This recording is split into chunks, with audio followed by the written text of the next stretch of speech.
नमस्ते, मेरा नाम किशन कल्याणी है। अनुभव की बात अनुभवी के साथ मैं आपका हार्दिक स्वागत करता हूं। जैसे हम हर रोज, हर वक्त, हर सेकंड कोई ना कोई विचार के साथ जुड़े हुए होते हैं। हमारे साथ इतने सारे विचार होते हैं कि उसमें से बहुत कम विचार पर हम विचार कर सकते हैं।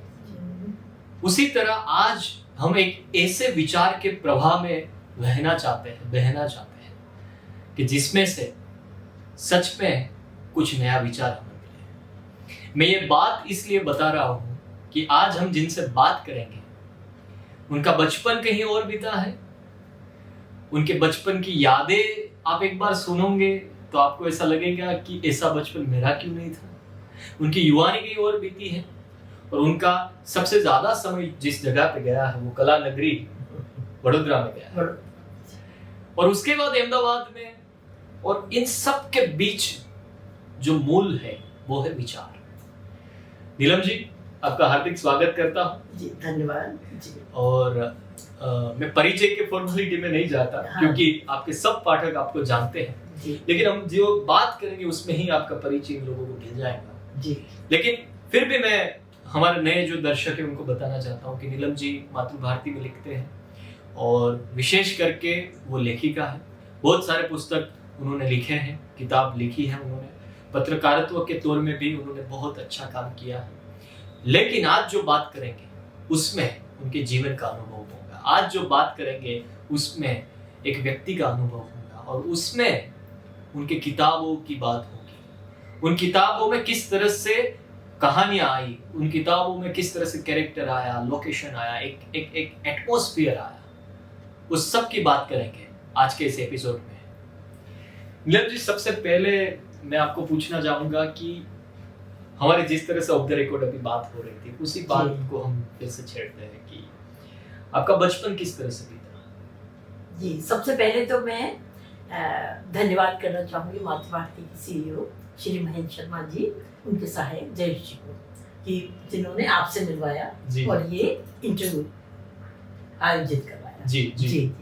तो मेरा बचपन जो था बहुत अलग था मेरे समकालीनों से। मतलब मेरे साथ जो उस वक्त पैदा हुए होंगे, क्योंकि उस समय हर परिवार में 4-5 बच्चे तो होते थे कम से कम, और इससे ज़्यादा भी होते थे, 7, 8, 9, 10 तक भी पहुँचे हैं।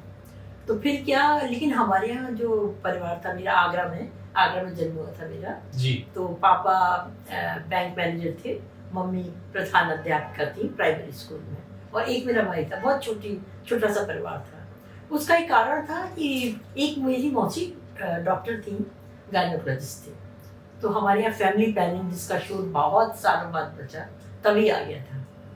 और दूसरी बात थी कि नाना जी की बात बताऊँ आपको ना। जी जी। तो वो हमारे नाना जी हाई कोर्ट में एडवोकेट थे अलीगढ़ में जी। उन्होंने अपना बहुत बड़ा घर था, उनकी 7 बेटियां थी, उनको बहुत उच्च शिक्षा थी, डॉक्टर्स थी उसमें, इंजीनियर, साइकेट्रिस्ट, प्रिंसिपल, और उन सब के नाम के पत्थर उन्होंने पूरे हॉल में लगवाए थे। अच्छा। हॉल के जो बाहर का हिस्सा था उसमें 2 मामा जी के नाम और वो मौसी के नाम थे। और आप बात कर रही है ये 60 साल पहले, 60 साल पहले की, जो कि उत्तर प्रदेश क्या दूसरी जगह भी कोई नहीं सोच सकता था और प्रदेशों में। तो वो सब उनको मैंने, आप ये कह सकते हैं कि जैसे स्वतंत्रता के बाद जो पहली पीढ़ी शिक्षित हुई थी स्त्रियों की, उनकी मैंने परेशानियां और बहुत सारी चीजें मैंने देखी। बहुत करीब से। हाँ, तो कहते हैं कि मेरा वो कहते हैं स्त्री वर्ष का पहला स्कूल था। बहुत कुछ सीखा उनसे, डांस, गाना और कुकिंग में एक से एक रेसिपी, सब अलग अलग प्रदेशों में रहती थी, और एम्ब्रॉयडरी, कढ़ाई जिसे भरत कहते हैं यहाँ जी जी। तो ये सब था हमारे यहाँ। तो मेरा बचपन बहुत खुशहाल बीता था। अच्छा, बचपन के वो दिन हर कोई याद करता है अपने बचपन के वो दिन जी। लेकिन मैं हर किसी को पूछता हूँ जिनके पास अनुभव है इतने सालों का, कि 2 चीजें होती हैं कि या तो इंसान अपने बचपन को बहुत याद करता है जी, या फिर इंसान अपने बचपन को कभी याद नहीं करता जी। आपकी बात से ये तो हमें पता चला कि आप बचपन को याद कर सके, ऐसा एक अच्छा बचपन आपका बीता है। लेकिन उस बचपन की वो शरारतें, उस बचपन की वो बातें, उस बचपन का वो घड़तर कि जहाँ नीलम जी को इनडायरेक्टली बहुत सारी चीजें मिली, तो ऐसी कोई बात आपको आज भी याद हो या आपको लगता हो कि आपके व्यक्तित्व विकास में वो बहुत महत्वपूर्ण रही, ऐसी कौन सी बात थी? एक तो मैं इस कभी सोचती हूँ कि मुझे ना गिफ्ट देने का बहुत शौक है। अच्छा। फ्रेंड्स में वो वैसे भी रिलेटिव्स में बहुत शौक है। उसका एक कारण है कि मेरी शादी जब हो गई थी, बड़ौदा आ गई थी मैं, तो मेरी मौसियाँ या चाचियाँ सब आगरा के घर में मेरे लिए गिफ्ट छोड़ जाती थी जब भी आती थी। अच्छा। तो मुझे बहुत मिला है, तो मैं वही देना जानती हूँ। और 24 साल के बाद वहाँ निकली थी, और मजे की बात है शादी ऐसे हो गई, घर में हो गई थी जिसमें 10 बहन भाई थे। तो एकदम जीवन पलटते ही हो नेचुरली। और फिर दूसरे, जब मेरी शादी तय हुई थी तो मैं बहुत डरा करती थी कि मैं ऐसे प्रदेश में जा रही हूँ जिसकी भाषा नहीं आ रही है। लेकिन क्योंकि पति रेलवेज में थे, तो रेलवे कॉलोनी में रहते थे, तो वहाँ पे हर प्रदेश के लोग होते हैं, तो उस तरह की कोई दिक्कत नहीं है जी। इस सारे सिलसिले में आप बड़ोदरा आ गए, वहाँ का एक प्रदेश, यहाँ का एक प्रदेश, आपने जैसे अभी जिक्र किया जी कि रहने की कोई दिक्कत नहीं है, भाषा की कोई दिक्कत नहीं आती जी, क्योंकि आपके मन में एक विचार, एक साहित्य जीता हो तो फिर कोई दिक्कत नहीं आती। लेकिन इस दोनों प्रदेश की अपनी एक विशेषता है जी। तो उस विशेषता को आप किस तरह से महसूस करती है, और वो दोनों विशेषता आपकी लेखन कार्य में कहाँ इफेक्ट करता है, वो थोड़ा बताइए। जी जी। जब मैं यहाँ आई थी गुजरात में ना, तो धर्मयुग बहुत उस वक्त शीट पर था, धर्मयुग साप्ताहिक हिंदी जी का। जी जी। मतलब उसमें हम आज भी बताते हैं कि हम उसमें लिखते हैं तो लोग बड़ा सम्मान देते हैं हमें। तो वहाँ पे उप संपादक थे श्री मनमोहन सरल जी, तो उन्होंने मुझे विषय दिया था कि गुजरात में सबसे अधिक स्त्रियाँ पूरे भारत में आत्महत्या करती हैं। अच्छा। और जबकि मैं देख रही थी कि यहाँ की स्त्रियाँ कितनी बेबाक हैं। आप रात में पिक्चर फिल्म्स देखने जाओ, सेकंड शो में अकेली मिलती थी, 2 व्हीलर्स चला रही हैं। और एक फ़र्क और नज़र आता था, हम सड़क पे निकलते थे तो यहाँ की लड़कियाँ, हमें आदत थी कि ज़रा आँखें झुकाए और थोड़े झुके झुके हम चलते थे उत्तर प्रदेश में, और यहाँ पे मतलब सीधे आँखों में देखती हुई लड़कियाँ देखती थी मैं, तो बहुत ताज्जुब होता था मुझे। तो मैं हमेशा ये कहती थी, साल मैंने जब समझा ना स्त्रियाँ क्यों आत्महत्या करती हैं जी, तो फिर मैंने कारण पता लगाया कि बहुत जब स्वतंत्रता मिल जाती है ना, तो उसका हम दुरुपयोग करने लगते हैं। तो उसमें क्या होता है कि ज़्यादातर जब घर में कलह होगी तो आत्महत्या कर लेंगे। फिर पता लगा कि आधी जो स्त्रियाँ हैं वो उनको मार डाला जाता है, आत्महत्या नहीं करती हैं, और मतलब रूप दे दिया जाता है आत्महत्या का। जी जी। तो मेरे मन में विचार आया कि जीवन में संतुलन बड़ा ज़रूरी है। हमें जो यूपी में संस्कार सिखाए गए थे, वो हमें उस समय दकियानू से लगते हो थोड़े, लेकिन फिर मुझे लगा कि अच्छा, शिक्षा यहाँ बहुत कम थी। कम से मतलब कोई 10th कर लेगी, 12th कर लेगी, ग्रेजुएशन कर लेगी, बहुत कर लिया, और वो जो उसको आराम से जॉब भी मिल जाता था। यूपी में तो आपको पोस्टेज लड़की करेगी, कोई ख़ास बात नहीं थी। तो मुझे ताज्जुब, फिर जब मेरे अनुभव हुए तो मुझे ऐसा लगा कि जीवन में संतुलन बहुत ज़रूरी है। क्योंकि मैं हमेशा ये कहती थी कि यहाँ की लड़कियों जैसे स्वतंत्रता और यूपी के संस्कार लड़कियों के अगर हो तो वो मतलब बहुत ही समाज को बहुत कुछ शीश दे सकती है। तो ये मेरा अनुभव रहा मेन। और बाकी अब वो विकास कम था, हालांकि उस समय हम जब हमारे जो कजिन्स हो रहे थे, हम उनसे करते थे झगड़ा, बोले तुम्हारा ऐसा यूपी है और यूँ बैकवर्ड है, यूँ है, तो हम कहते थे हमारे यूपी ने 5 चीफ मिनिस्टर दिए। जी जी। हाँ, तो अब ये है ना, तो ये बहुत सारी, कुछ यहाँ अच्छाई थी, कुछ वहाँ अच्छाई थी, लेकिन अब फिर विकास तो बढ़ ही रहा है वहाँ जी, भी। जी, जी। तो फिर से थोड़ा पीछे जाते हैं और वो पल को याद करते हैं जब आपने पहली बार कलम को हाथ में लिया होगा, पहली बार कुछ लिखने का प्रयास किया होगा, और उस आपकी यंग एज में आपने कुछ ऐसी स्टोरी या ऐसा कोई वाक्य लिखा होगा जो आज भी आपको याद है, तो उस पल को याद कीजिए। वो तो खैर धर्मयुग में एक वो निकलता था स्तंभ, जब मैं 16 साल की थी। तो जैसे आप मुझे जानना चाह रहे हैं ना, ऐसे हम थे कि हम अपनी वरिष्ठों को जानना चाहते थे। जी जी। तो कमला देवी चट्टोपाध्याय थी, तो मुझे ये तो पता था बहुत दमदार बहना है और रईस भी बहुत ज़्यादा थी। तो उन्होंने अपने में लिख दिया था कॉलम में कि हम जब बर्तन था भारत तो हमें जोश की कमी थी, ये करते थे वो करते थे। बोले आजकल जो लड़कियों में जोश की कमी है। तो ऐसा गुस्से में मैंने वो पत्र लिखा था दरवेद में कि मैंने कोई लड़कियों में जोश की कमी नहीं, आपके सामने चुनौतियाँ थी, हमें वैसा जीवन नहीं मिल रहा। तो वो छप गया था। उसके बाद कुछ अखबारों में लोगों ने कहा कि आप इस पर लेख लिखिए, लेख भी लिख कर मुझे मिला इस विषय पर ही। फिर धीरे धीरे वो एक मैंने फिर बीएससी में आ गई थी जब मैं, तो मैंने कहानी लिखी कैक्टस प्यासे मेरा, अच्छा, जिसका मैंने जिक्र किया आपसे जी, कॉलेज जी, मैगजीन जी। में। तो वो कॉलेज मैगजीन में इतनी चर्चित हुई, और आज भी अगर आगरा कॉलेज का कुछ कोई मुझे मिल जाए ना सीनियर सिटीजन, उससे कहो कि कैक्टस कहानी, उनको पूरा नाम याद नहीं है, बस ये पता है कैक्टस कहानी किसने लिखी है, तो वो भी मुझे पहचान देते हैं। वाह। हाँ। उसके बाद लिखने का किस तरह से सिलसिला चला, कब उपन्यास वार्ता हाँ। मतलब स्टोरीज वगैरह का प्रवेश हुआ, हाँ। किस तरह से आप साहित्य के साथ जुड़ते गए?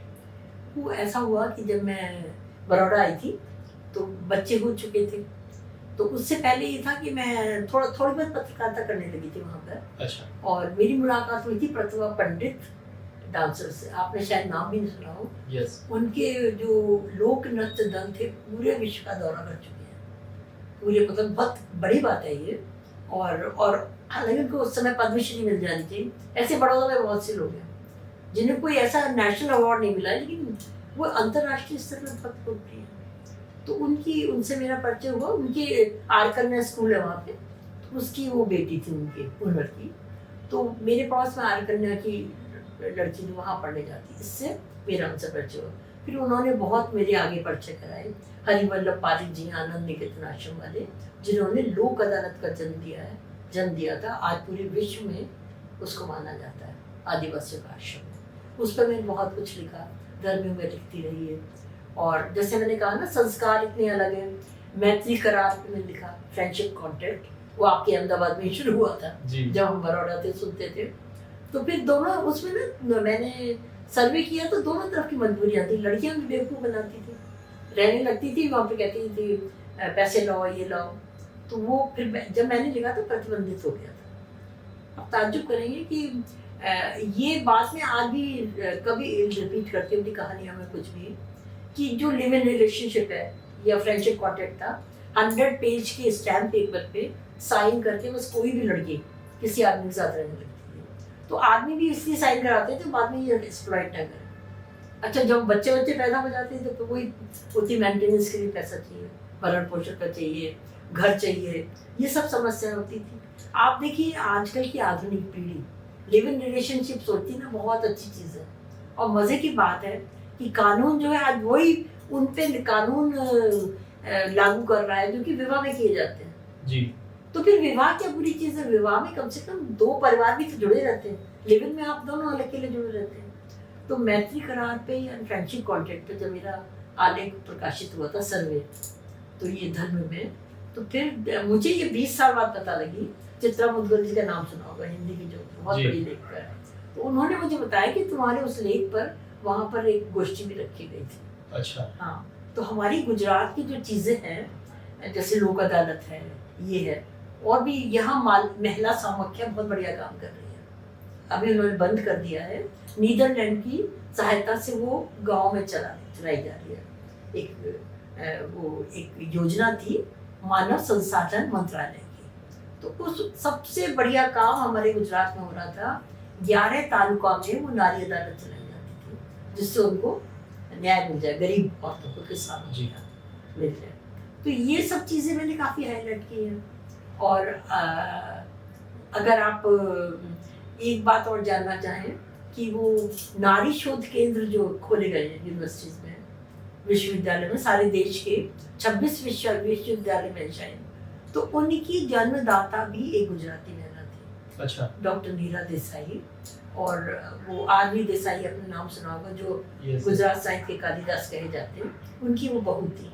तो बड़ौदा तो मेरे लिए एक तरह से आशीर्वाद की तरह आया कि उनके घर में उनसे मुलाकात हुई।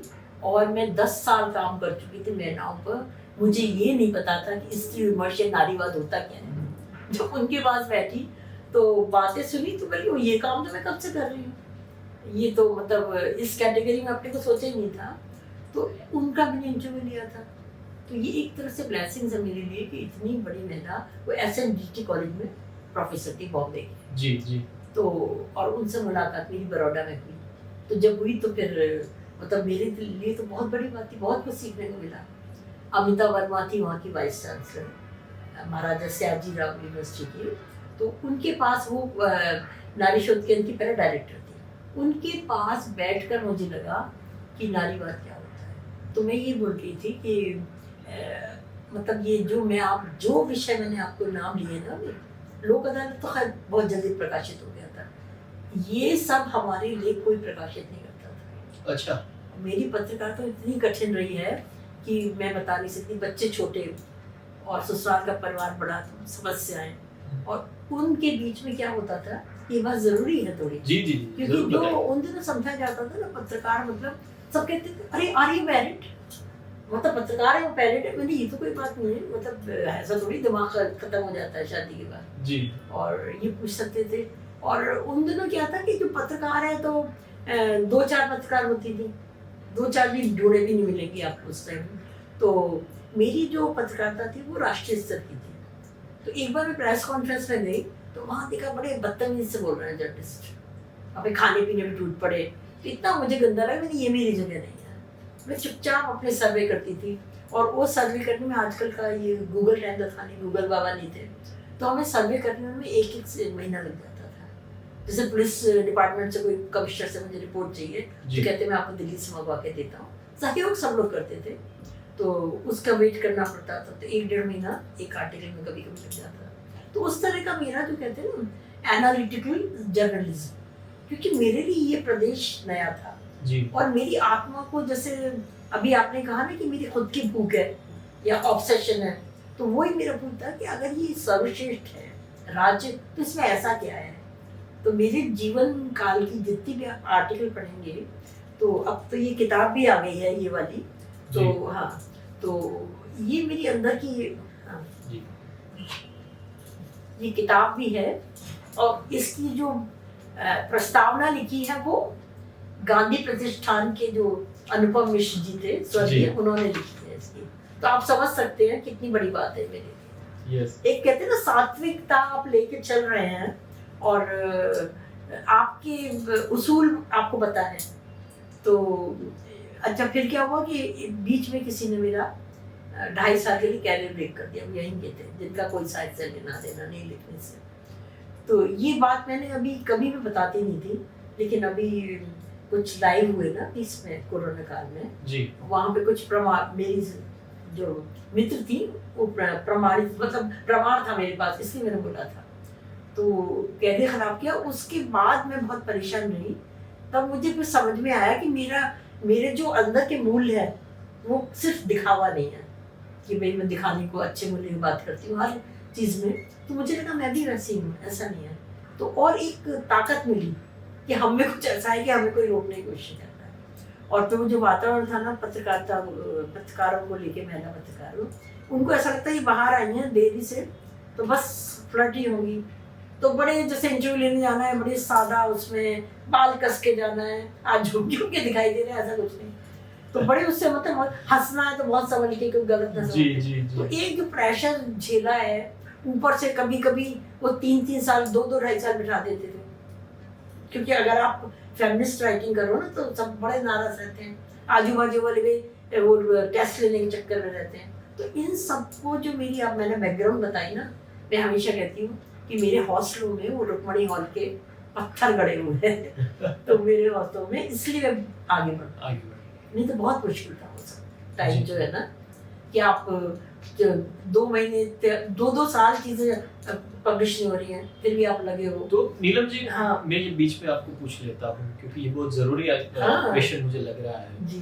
कि ऐसा कोई समय आपके जीवन में आता है, मान लो कि आज शायद आया होगा, तो उस समय वो शब्द था कि नहीं, पता नहीं, डिप्रेशन, दुख, काम नहीं करना है, काम छोड़ देना है, नया कोई काम पसंद कर लेंगे, नया कोई क्षेत्र पसंद कर लेंगे। तो क्या ये सारी चीजें उस समय आपके साथ नहीं थी? बहुत। आप सोचिए 2.5 साल, अगर कोई, अब मैं क्या उसको बताऊं कि नाम नहीं ले सकती ना, सब दावे ठोक देंगे। जी जी। आपको 2.5 साल बिठा दे कोई, हाँ, और आप लिखना तो नहीं छोड़ा, कि कहानियाँ लिखती थी ना, तो घर में बैठ के भी कर सकते थे। और कहीं आपका स्वीकृति ना मिल रही हो तो वो कैसा पीरियड होगा। अच्छा, अब 10 साल आप किस क्षेत्र में काम कर लें तो आप ना तो वापस लौट सकते, क्योंकि मेरा नहीं था कि मुझे गुजरात को समझना है, और शायद किसी हिंदी लेखक ने अब तक ऐसा किया भी नहीं है जी। कि यहाँ की संस्कृति को समझे ना, क्यों ये लोग श्रेष्ठ हैं। और तो वो तकलीफ थी, तो तब ऐसा मतलब छोड़ने का मन तो नहीं आता था, लेकिन लगता था क्यों शुरू किया मैंने। मेरी मदर थी ना, तो वो प्राइमरी स्कूल की जो प्रधानाध्यापिका थी, वो आसान काम नहीं है ना, कि वो सब इतने कोर्स रट जाते हैं, तो हमेशा कहती तू कौन सा काम लेके बैठ गई, इस मुंह लटका के आ जाती है। कभी एडिटर से कभी गलत बात बोल दी मुंह पे, अच्छा। तो एकदम तो भिड़ नहीं सकते, कभी बिठा दिया उन्होंने, कभी कहानी छाप रहे हैं, वो ये बदमाशियाँ करते थे। कि फिर वो आपको पता होगा जर्नलिज्म है, तो वो ये एडवर्टाइजिंग एजेंट बनाने की बड़ी कोशिश करते हैं जी। उन प्रेशर से लड़ो, और लेडी हो इससे लड़ो। अच्छा, फिर आपके पास इंग्लिश में या गुजराती में मैटर आता था, तो वो सब समझ के आपको हिंदी में लिखना है। तो ये सब चीज़ें थी, लेकिन वो होता है ना, जब आपके अंदर से है डिटर्मिनेशन पावर, फिर कोई चीज़ नहीं रोक सकती। सही जी। तो यस, हम किताबों के थे, उसकी बात करते थे। किताबों का सिलसिला किस तरह से शुरू हुआ? किताबों का ये समझ लीजिए, मुझे अनुभव हो रहे थे। अच्छा, उन दिनों क्या था, ये संपादक थे ना, मुझे ये समझ में नहीं आती थी, ये महिला पत्रिकाएं हैं, गृह शोभा थी, और दूसरी कौन सी थी, अभी नाम याद नहीं आ रहा। तो मुझे आज तक तब ये समझ में नहीं आता था कि ये लोग प्रकाशित क्यों नहीं करते हैं। फिर बाद में समझ में आया कि सब जगह तो पुरुष बैठे हुए हैं, आपकी छापेगी कैसे ना। जी। तो ये बात बड़े दिनों में समझ में आई कि भाई, तो मुझे इतनी किताब प्रकाशित करने से नफरत हो गई थी, जो मैंने टेंशन सा है। अच्छा, पैसे का तो था ही नहीं बिल्कुल, कि पैसा जी के फ्रीलांसिंग में जो आ गया पॉकेट मनी वाला टाइप से, और बीच में बिठा देते थे। तो यूनाइटेड वे ऑफ बड़ौदा है, आप जानते हैं? जी। हाँ, तो एक अम्ब्रेला एनजीओ है। Yes yes. तो वहाँ पे मेरे 3 आर्टिकल पब्लिश हुए एक साथ एक मैगजीन में, और उसमें 2 में मेरे नाम नहीं थे। काफ़ी दिन से पड़े रहे, वो परेशान करने के तय हथकंडे ढूंढे जाते थे। तो उन्होंने मुझसे कहा, वहाँ लेडी ऑफिसर थी, ये थी अपनी, नाम ख्याल नहीं आ रहा, वहाँ की डायरेक्टर थी, तो उनका भी था ये यूनाइटेड वे का।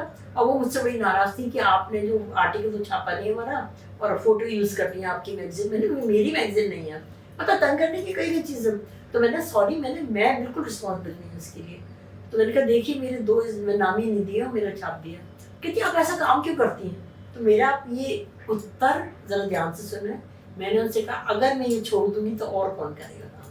ये डॉक्यूमेंटेशन, दस्तावेज, और ये बड़ी, ये जो समझ लीजिए किताब बड़ी आंसुओं से लिखी गई किताब है, बड़ी तकलीफों को सह के, और ये पुरस्कृत हुई है, वो तो खैर अलग बात है। लेकिन ये जो जिसकी भी हाथ पे गई, तो एक मॉडल वर्क है गुजरात का, हमारे गुजरात का। तो मैं कहूँगी कि कोई अगर एनजीओ वगैरह बनाना चाहता है तो इससे बहुत कुछ सीख सकता है, किस तरह से काम करते हैं लोग, क्या करते हैं। जी जी जी।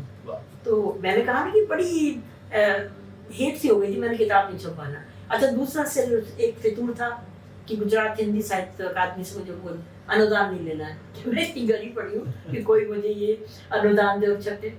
फिर वहाँ पे हमारे रेलवे स्टाफ कॉलेज में राइटर्स वगैरह आए दिल्ली के, 1-2 साल पोस्टिंग होती है, तो उनकी किताबें देख के कुछ जेन्युइनिटी लगी मुझे। क्योंकि हर शहर में क्या होता है ना कि कवियों का वातावरण होता है, दे आर नॉट द विचारक, मतलब ऐसा नहीं है, समस्याओं पे लिखते हैं, लेकिन आप गद्य में लिखे ना तो एक पूरा परिदृश्य सामने आ जाता है, जैसे आप इंटरव्यू लेके तलाशने निकले हैं। तो कोई मेरा एक आइडियल नहीं था, अभी भी आजकल कोई ऐसा गद्य लेखक मेरा आइडियल नहीं है गुजरात में जी।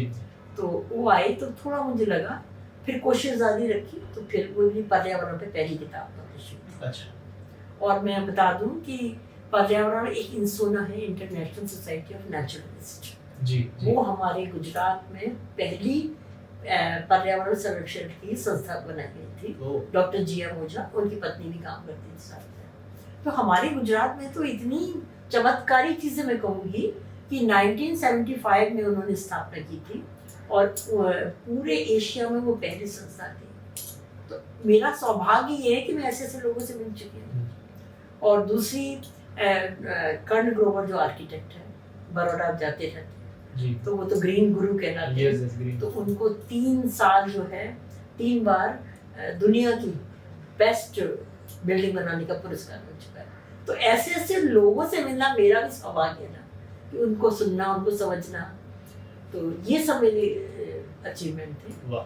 फिर पर्यावरण की हुई, फिर धीरे धीरे वो फिर ये दूसरी स्त्रियों पर एक फेमिनिस्ट बुक पब्लिश हुई, और धीरे धीरे फिर आपका, और फिर मैंने एक और हाँ उसूल था कि मैं पैसे लूटूंगी किताबें छपवाने के। अच्छा। आजकल आप दौड़ देख रहे होंगे ना, हर भाषा में किताब पब्लिश कराई और बस वो बन गए। तो मेरे ख्याल से मेरा फायदा ही हुआ है। और मेरे पति आपने से मिल चुके हैं जी। जी जी। तो एक वहाँ लेखिका थी, उन्होंने अपनी किताब पब्लिश करा दी थी, और गुजरात हिंदी साहित्य अकादमी का पुरस्कार मिल गया। तो मेरे पति बहुत चिल्लाते, तुम क्यों, मैं पैसे नहीं दे सकता, तुम क्यों नहीं।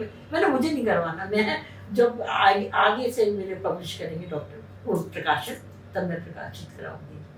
तो और उसका प्रभाव ये है कि आज आपने जैसे बताया था मैंने कि 5 साहित्य अकादमी पुरस्कार मिल चुके हैं उस मेहनत से। कि आपको अगर कुछ ऐसा पाना है तो आपको बहुत मेहनत करनी पड़ेगी ना। सही। जिस फॉर्मेट में आज हम मिले जी, मातृभारती के साथ आप किस तरह से जुड़े हैं? ये डिजिटल साहित्य और डिजिटल और ये एप्लीकेशंस और ये लिखना वगैरह, वो किस तरह से आप मातृभारती के साथ जुड़े? 16 की बात है, संतोष श्रीवास्तव यहाँ कार्यक्रम करने आई थी। तो गुजरात विश्वविद्यालय में प्रोग्राम था, उसमें महेंद्र भाई से भेंट हुई मेरी। तो मुझे बड़ा ताज्जुब हुआ इनको देखकर। किसी ने बताया कि महेंद्र भाई ने बताया कि मैंने एक उपन्यास डिजिटली लॉन्च किया है, और बुक फेयर में भी हमारी स्टॉल थी। तो मैं बड़ा ताज्जुब कर रही थी, मैंने यहाँ ऐसे कौन से पैदा हो गए। हिंदी का तो यहाँ पे बहुत ही कुछ है ही नहीं, मतलब प्रकाशक कोई है नहीं। तो फिर मैं चली गई थी पूना, बस ऐसे थोड़ा सा परिचय हुआ जैसे कार्यक्रम में होता है ना। तो वो इम्प्रेसिव तो लगे कि मैंने एक आईटी इंजीनियर और टेक्नोलॉजी से जुड़ा हुआ आदमी साहित्य का काम कर रहा है, तो खुशी होने की बात ही थी जी। और इनको शायद संतोष श्रीवास्तव जी ने सम्मानित भी किया था। फिर मैं चली गई पूना, तो फिर मैंने इनको मेल किया, तो बोले हाँ आप ई बुक वगैरह भेजिए। तब इन्होंने मेरी फूलों भरी झुकी हुई डाल, वो ई बुक इन्होंने पब्लिश की थी। फिर तो अब तो सिलसिला चल ही रहा है उस पर, और हमें बहुत हजारों पाठक मिलते हैं, वो भी खुशी की बात है जी। जी। और जयेश भाई कोई समस्या हो एकदम समाधान कर देते हैं उसका जी। मतलब टेक्निकल पूरा सपोर्ट मिलता है। टेक्निकल सपोर्ट मिलता है। और फिर जब मैं फिर वापस लौटी, मैं सन 1 मई 2019 को हम लोग वापस लौटे थे। तो मुझे ऐसा लगा महेंद्र भाई से मिला तो जाए एक बार, उन्होंने इतनी पब्लिश किया। मैं इनके ऑफिस गई तो मैंने उनको पूछा हमारी अस्मिता विमेन राइटर एसोसिएशन है, तो हम क्या कर सकते हैं। उन्होंने कहा आप साझा उपन्यास लिखिए। तो वो मैंने चैलेंज की तरह किया। और यहाँ पे क्या था, मेरे जाने से ना थोड़ी मानसिकता तो अलग हो गई थी हमारे सदस्यों की, लेकिन सबसे प्रणव जी से, मधु जोशी हैं, इन लोगों से कह के हम लोगों ने वो तैयार कर लिया फिर बहुत जल्दी। और महेंद्र भाई ने डिजिटल लॉन्च किया।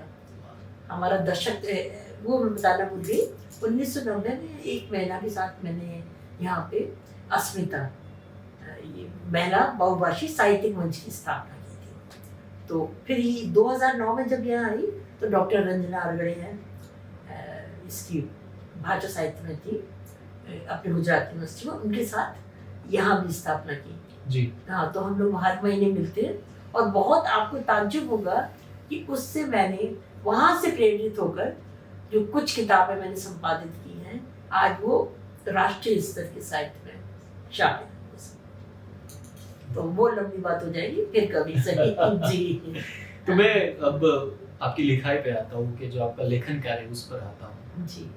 मैं आपको डायरेक्टली पूछना चाहता हूँ, आपकी किताब या आपके उपन्यास, आपकी स्टोरीज क्यों पढ़नी चाहिए, क्या है उसमें? बहुत कम शब्दों में मुझे आपके पास जानना है। बड़ा अजीब सी बात है। आपको क्या लगता है कि क्यों लोगों को आपका साहित्य पढ़ना चाहिए? एक तो मैं बता रही हूँ, जो सबसे स्ट्रॉन्ग पॉइंट मुझे लगता है कि गुजरात को जानने के लिए जरूर पढ़ना चाहिए।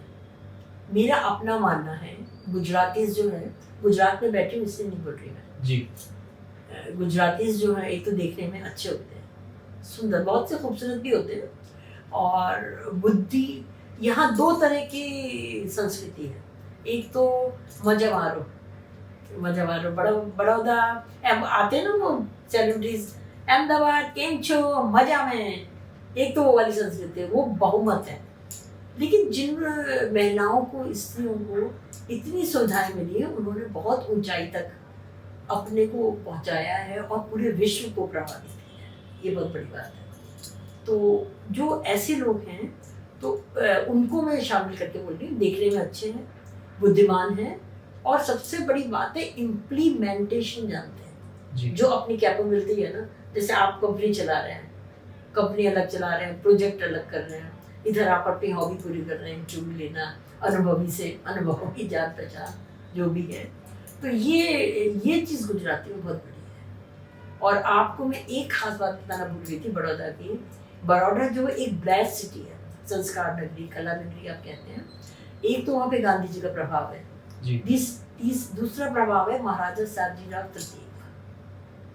तो मैंने, अच्छा, उन्होंने प्राइमरी स्कूल की स्त्रियों की शिक्षा निःशुल्क कर दी थी जी। तो उन्हीं की जो जनरेशन है, आगे की पीढ़ियां हैं स्त्रियों की, तो मैंने 32 लेडीज की एक किताब लिखी थी, वडोदरा निहार।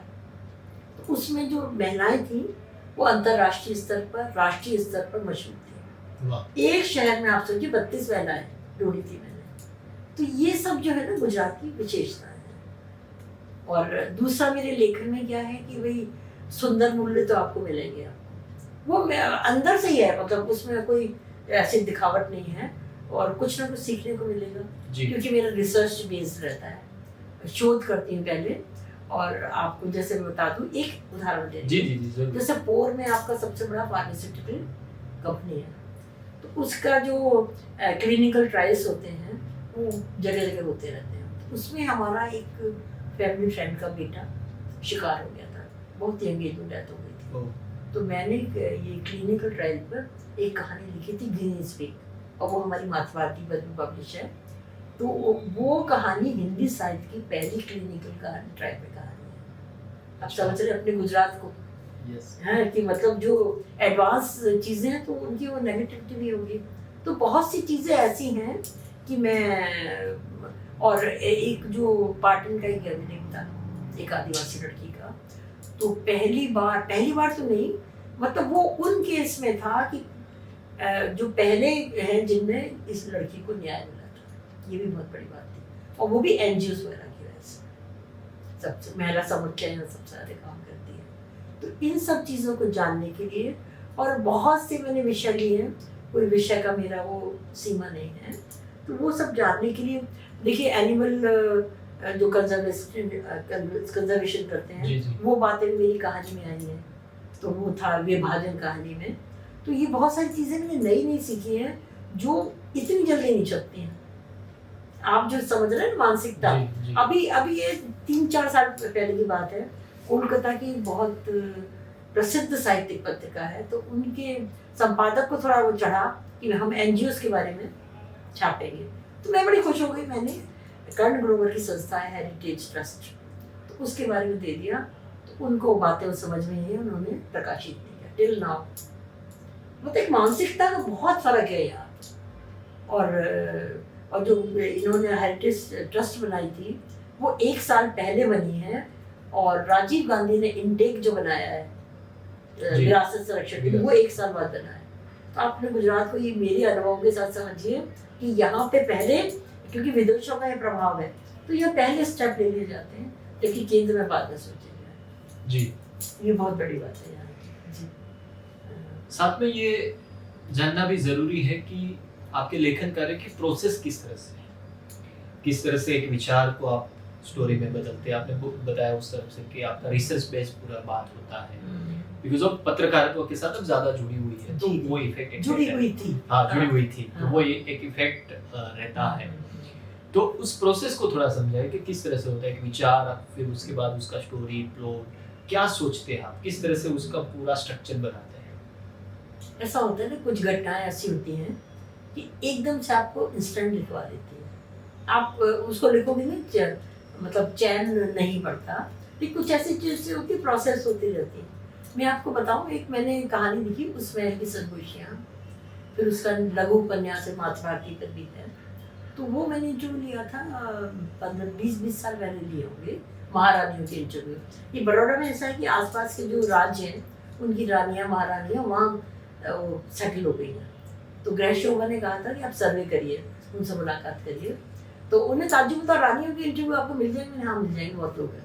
फिर एक से एक पता लगता जाता है ना। तो वहाँ गई तो पता लगा कि हमें इमेज ये होता है ना, बहुत कुछ होगी, हीरे मोती और वो जरीले कपड़े पहने, सब इतनी खुश थी। बोले हमें तो आज का जीवन अच्छा लगता है, हमें हीरे मोती नहीं चाहिए, हमें आज़ादी और खुशी चाहिए। तो उस पर मैंने कहानी लिखी थी, उस महल की सरगोशियाँ। सोचिए 20 साल पहले इंटरव्यू लिया, लेकिन वो मुझे भी नहीं पता रहता ना बहुत सी चीज़ें उसमें समझने की। जो सब एक रानी थी, उन्होंने क्या छल किया, वो मुझे इतने साल बाद पसंद समझ में आया कि उस समय होता है ना बच्चे कैरियर बनाने में, इसमें उसमें, तो उन सब चीज़ों को सोच के वो एक्सप्रेस होता है। तो इसकी कोई आपकी सीमा नहीं है। कभी कभी आप जल्दी लिख लेते हैं, और जब तक आपको आप कहें कि मैं आपको प्लॉट दे रहा हूँ कहानी लिखी, तो मैं नहीं लिख पाऊंगी। सही। लेकिन जब तक वो दिमाग में क्लिक ना करे या अंदर से हॉट ना करे कि भाई हाँ इस पे विचलित हो जाए या दुखी हो जाए, सुखी हो जाए, कुछ भी, तब तो नहीं लिखी जाती। जी। मातृभारती पर आपका अनुभव कैसा रहा? मातृभारती का अनुभव बहुत अच्छा है। खूब अपने जयेश जी को भेज देते हैं, वो पब्लिश कर देते हैं। और एक मैं बता रही हूँ कि एक मैंने ऐसी कोरोना काल में ऐसी कहानी लिखी थी कि मैं कौन हूँ ऐसे करके। अच्छा। तो वो मैंने अस्मिता हमारा जो वो होता था ना ऑनलाइन, तो उसमें पढ़ी, सबने कहा बड़ी अच्छी कहानी है। वो कोरोना काल में उन लोगों की कहानी थी डिलीवरी बॉयज की, कि हम लोग डॉक्टर कहते हैं घर से बाहर मत निकलो, वो भी अंदर है, हम भी अंदर है। बेचारे बच्चे 18-20 साल के, 25 साल के डिलीवरी बॉय जगह जगह घूम सामान पहुँचाते हैं, और कोरोना की सैंपल भी वही जमा करते हैं बच्चे। तो मैंने लिखी थी, सबने कपड़े अच्छे थे, मैंने हाँ ठीक है। तो मैंने लिखे, मतलब ठीक है हाँ अच्छी लगी, तो मैंने तो अपनी सहेलियाँ हैं। फिर ये फ्रांस की जो फ्रांसीसी लेखक है एनी एर्नॉक्स, जिन्हें 2022 का नोबेल प्राइज मिला था, तो उनका मैंने एक आर्टिकल पढ़ा। उसमें लिखा था कि उस वक़्त के कोरोना काल के हीरो कौन था। ये पुलिस वाले, डिलीवरी बॉयज़, शॉपकीपर्स, जो भी ऑनलाइन सर्विस दे रहे थे, ये थे। तब मुझे उसकी वैल्यू पता लगी। तो मैंने फिर मातृभारती में तब भेजी, तो उसमें ढेरों उसमें लगे, बहुत सारे आपको पाठक बनेंगे। फिर वो किसी ने पब्लिश की, उस पर वीडियो भी बनाया दिल्ली में, उसको मतलब मेरा वीडियो बनाया उसका। तो ये ऐसा है कि साहित्य जो है ना, कि हमें खुद समझ में नहीं आता हम क्या लिख रहे हैं। जैसे आपने पूछा क्यों पढ़ना चाहेंगे, हमें खुद समझ में नहीं आता। ये लिख ली, मुझे पता नहीं था कि ये बहुत बड़ी बात थी कि मैं एक डिलीवरी बॉय को पॉइंट आउट कर रही हूँ, कि तालियां तो बजती थी पुलिस वालों के लिए, डॉक्टर्स के लिए। तो ये फिर हमें अपने जो वरिष्ठ हैं या सीनियर्स हैं उनसे पता लगता है। जी। आज भी आप पढ़ती हैं? बिल्कुल, मेरे पास बहुत सारी मैगजीन आती हैं। अच्छा। और ज़्यादातर क्या पढ़ना पसंद करती हैं आप? बहुत अच्छे, मेरा कोई ऐसा कोई फिक्स विषय नहीं है। हाँ फिक्स विषय नहीं, लेकिन मैं जो हूँ ना, जो जैसे आप हिंदी की पत्रिकाओं को इतना जानते नहीं होंगे, हंस है, नया ज्ञानोदय है, अक्षरा है, अभिनव इम्रोज है, बहुत सारी जो है पत्रिकाएं मंगाती हूँ। उसमें क्या होता है कि हमको समीक्षा से हम बहुत किताबें तो पढ़ नहीं पाते, क्योंकि महिलाओं में टाइम कम होता है, अपना लिखें या बहुत सी किताबें पढ़ें। किताबें पढ़ती हूँ बहुत कम, और मैं समीक्षा भी बहुत अच्छी लिखती हूँ। मतलब कोई जो पसंद आ जाए, ऐसा नहीं कि आप कोई भी लिखवा दें, उस तरह की नहीं। तो उनसे क्या होता है, एक तो हमें पता लगता है कि आजकल की करंट समस्या क्या है। युवा लोगों की कहानी पढ़ो तो वो कहानी मिलती है, समीक्षा पढ़ने से पता लगता है कौन सी किताब में क्या है जी। तो इससे वो सब पढ़ना बहुत पसंद करती है जी। और ये रास्ता में बड़ौदा में थी, यहाँ थी, सबको सिखा के वो थक गई। जो हमारी अस्मिता की मेंबर्स थी कि आप पत्रिकाएं पढ़ो, उसमें आप संपादक अपनी 3 चीज लौटाएंगे, एक प्रकाशित करेंगे। सही है ना, तो आपको लौट रही है तो और अच्छा लिखूं। तो वो लेकिन स्वांत मतलब सब खुश है, हमने लिख के सहेलियों को सुना के ये आपने पैसे दे के वो हर शहर का ट्रेंड है, उसकी कोई बात नहीं है, वो अपनी अपनी इच्छा है। आपको आखिरी एक प्रश्न करना चाहूंगा मैं जी। आपने एक अच्छी यात्रा की है, ऐसा मैं कह सकता हूँ जी। और इसीलिए आज हम बैठे हैं, अनुभव की बात अनुभवी के साथ आज हम कर रहे हैं। आपके पास अनुभव है, एक व्यक्ति के तौर पे, एक इंसान के तौर पे, एक लेखिका के तौर पे, पत्रकार के तौर पे आप जीवन को किस तरह से देखती हैं? मैं जीवन को देखती ही नहीं हूँ, मैं उसके हर पल को मैं जीना चाहती भी हूँ और जीत भी हूँ। वाह। हाँ, जैसे कुकिंग करना है तो बढ़िया करना है, मतलब, और हर चीज़ अडॉप्ट करने की कोशिश। और ये मेरा बड़ा सौभाग्य है, ये बहुत बड़ा सौभाग्य है मेरा, अपने बच्चों के साथ रहने। तो Yes. मेरे पोते पोती, आपको ताज्जुब होगा, मेरा पोता है वो पांचू को श्रेष्ठ, तो उसने बहुत चिल्लाता था मेरे पे कि आप कोरोना में आप क्यों नहीं ऑनलाइन करती हैं। तब वो 8-9 साल का था कि आप क्यों नहीं करती, मैं शुरू करा दूंगा। तो उसने हमारी ऑनलाइन गोष्ठी शुरू कराई। वाह। मतलब ये हम जीवन को देखते ना, तो मैं हमेशा हर एक से इसीलिए कहती हूँ। फिर उसने ये किंडल बुक्स पब्लिश करा दी मेरी, और एक मेरी शायद इसमें ये जो है इसका मैं वो दिखा रही हूँ कवर, ये उसने कंप्यूटर से सेट करके दिया मेरी कहानी का। अच्छा। हाँ, तो ये छोटी छोटी खोजियाँ हैं ना कि हमें अपने बच्चों के साथ रह के जो वाह। नया सीखने को मिलता है। और ये डिजिटल जो पीढ़ी आई है, महेंद्र भाई जैसे लोग, और जिन्होंने भैया कंप्यूटर ईजाद किया, laptop, Yes, software, yes, yes. उनको तो मैं प्रणाम करती हूँ कि जादूगर हैं, हमारी जिंदगी बिल्कुल बदल के रखती है। जी नीलम जी, आपका जीवन में सबसे अनोखा अनुभव लेखन के कार्य में क्या रहा है? हाँ, मैं अभी आपको बताती हूँ। मैंने ये उपन्यास लिखा है, पारू के लिए काला गुलाब। तो 19वीं सदी में एक मेजर थे, ब्रिटिश मेजर थे, मेजर रॉबर्ट गिल।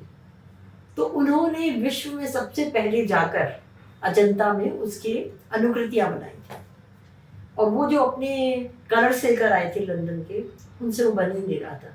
तब वहाँ एक आदिवासी लड़की थी पारू, जिसने उनको प्राकृतिक रंग बना कर दिए, और तब वो अनुकृतियां बना पाए।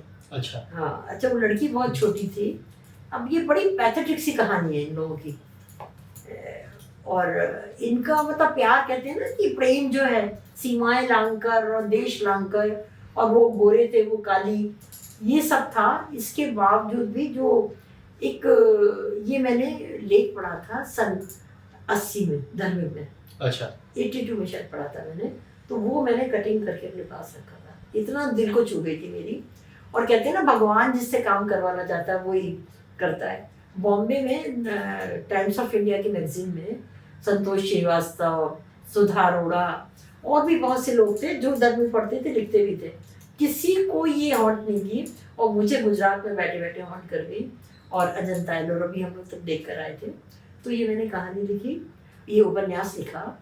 और जब मैं लिखती थी तो निशा चंद्रा है मेरी मित्र, अस्मिता की सचिव भी है, उन्होंने समीक्षा में लिखा है कि इस उपन्यास को पढ़ के ऐसा लगता है कि नीलम जी नहीं लिख रही, कोई और लिखवा रहा है। सच में मैं कभी भी बैठ जाती थी घर के काम करते करते, एक कहते हैं ना जो पारलौकिक अनुभव, जी जी जी, वो इससे होता था इससे मुझे। होता है। और ताज्जुब होगा आपको कि अभी अप्रैल में 10 अप्रैल को उनकी पुण्यतिथि है, रॉबर्ट गिल की। तो वहाँ एक फाउंडेशन है, आर्ट विजन ऑफ समथिंग, नाम भूल रही हूँ, सॉरी। जी जी। तो वो है, तो वहाँ से मुझे बुलावा आया कि हम पुण्यतिथि पे आपको बुलाना चाहते हैं। वाह। और उपन्यास भी भेजा। एक है वंशीनाथ परमार जी, मध्य प्रदेश के कलाकार, तो उन्होंने मेरा उपन्यास पढ़ा तो बोले कि ये उनको उनके लिए कार्यक्रम करते हैं। उन्होंने खबर की, उन्होंने मुझे आमंत्रित किया। तो सेंट पॉल चर्च की जो सेमेट्री थी, उसमें ये कार्यक्रम था। सोचिए, एक साहित्यिक कार्यक्रम, और उनकी कब्र पर जब मैंने ये किताब रखी है कि जो होता ये है कि पहले आप किसी व्यक्ति की खोजबीन करते हैं, फिर किताब लिखते हैं। यहाँ उल्टा हो रहा था, किताब छप गई और फिर वहाँ बुलावा आया मेजर रॉबर्ट गिल का। तो उनकी वो जो कब्र पर ये रखते हुए जो मुझे फीलिंग हो रही थी, मैं बता नहीं सकती। और वहाँ पे जो फादर थे वहाँ आके प्रेयर करते हैं, सब लोगों ने प्रेयर की। और फिर इस किताब पर वहाँ के एक लाइब्रेरियन थे, उन्होंने इतना अच्छा बोला। तो ये मेरे जीवन का अनमोल अनुभव था, सोचिए। और मेरा बेटा तो मजाक उड़ाता, वो कहाँ कब्रिस्तान में भी आप कार्यक्रम करने पहुंच गई। तो यस दोस्तों, आज हम नीलम जी को मिले, उनसे उनके जीवन की बातें जानी, और जिस तरह से मैंने शुरुआत में बताया था उस तरह से कि एक विचार आपके साथ जुड़ेगा, और मुझे पक्का विश्वास है कि आप विचार लेके जाएंगे और उस विचार पर विचार करके आप ज़रूर कुछ लिखना या पढ़ना शुरू करेंगे। क्योंकि हमारा मूल उद्देश्य मातृभारती का, नीलम जी का, हम सबका उद्देश्य यही है कि लोग पढ़े लिखे और आगे बढ़े। तो थैंक यू नीलम जी, आपने आपका कीमती समय दिया।